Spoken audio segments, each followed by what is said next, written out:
आज का टॉपिक है हमारा भारतीय संविधान के भाग। भारतीय संविधान के भाग से विभिन्न प्रकार की परीक्षाओं में कई बार क्वेश्चन पूछे जाते हैं। आज उन सभी क्वेश्चनों का हम डाउट दूर करेंगे। तो भारतीय मूल संविधान में कुल 22 भाग थे, लेकिन बाद में समय समय के साथ संशोधन होने के बाद संविधान में कुल 25 भाग हो चुके हैं। तो भारतीय संविधान में कितने भाग थे? 22, और वर्तमान समय में कितने हैं? 25। इसमें हमारा पहला भाग संबंध रखता है संघ और उसके राज्य क्षेत्र से, और पहला भाग इसमें अनुच्छेद संबंधित है 1 से लेकर के 4 तक। दूसरा भाग हमारा किससे संबंधित है? नागरिकता से, जिसमें हम 5 से 11 तक अनुच्छेदों का वर्णन देखते हैं।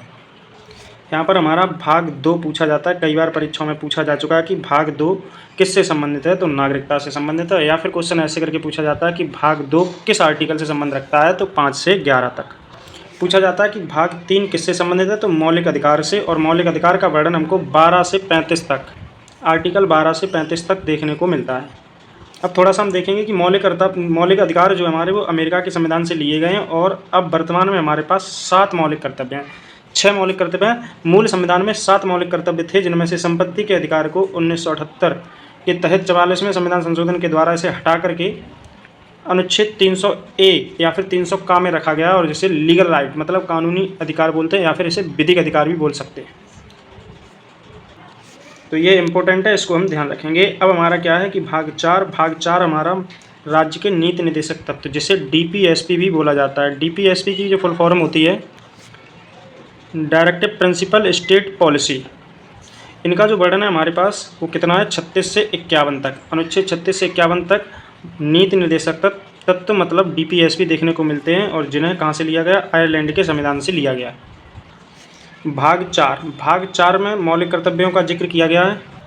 मौलिक कर्तव्यों का वर्णन अनुच्छेद 51A में या 51 का भी लिखा मिलता है, देखने को मिलता है।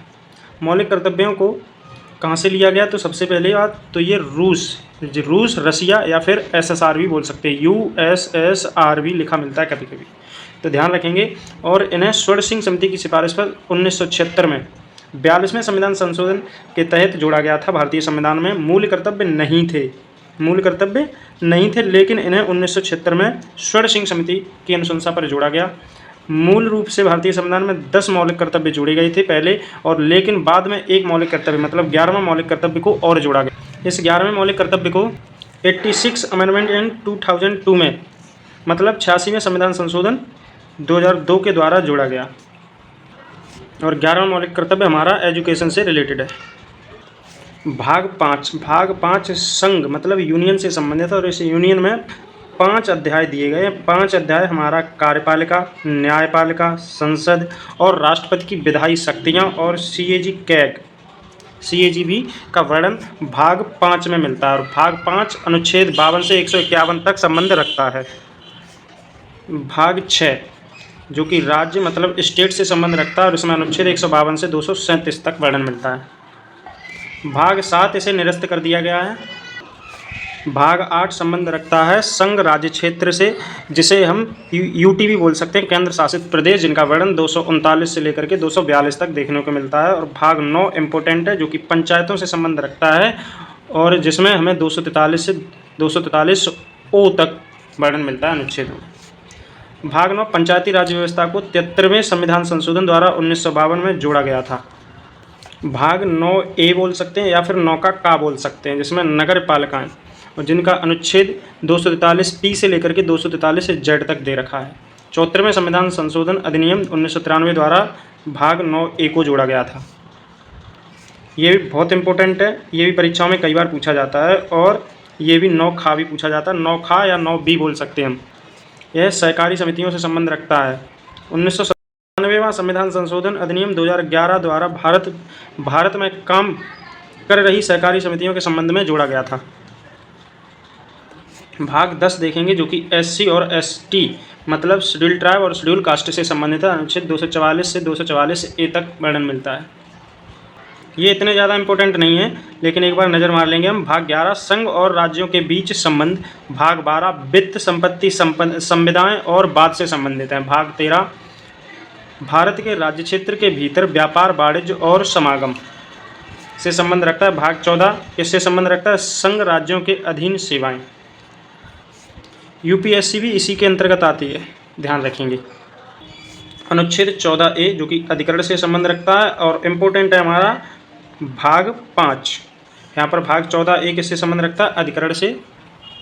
और भाग 15 निर्वाचन से संबंध रखता है, अनुच्छेद 224 से 229A तक।